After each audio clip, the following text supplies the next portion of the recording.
Per nosaltres és un plaer, amb aquesta 6a edició del Vitrum, de poder combinar totes les diferents formes d'art.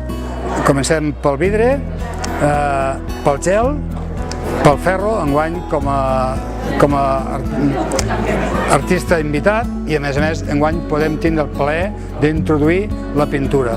Un quadre inèdit com el de Palau-Ferrer, en el qual s'hi reflexa perfectament motius de vidre, doncs poder gaudir, poder disfrutar durant tota una jornada d'aquest quadre, per nosaltres això és una feina més del que ha de ser el Vitrum, una jornada d'art. Anotar la disposició dels objectes i fruites és important, atès que 3 ampolles a l'esquerra de la natura morta se sobreposen en la figuració, de manera que l'efecte de la llum interfereix i altera el color de les interseccions.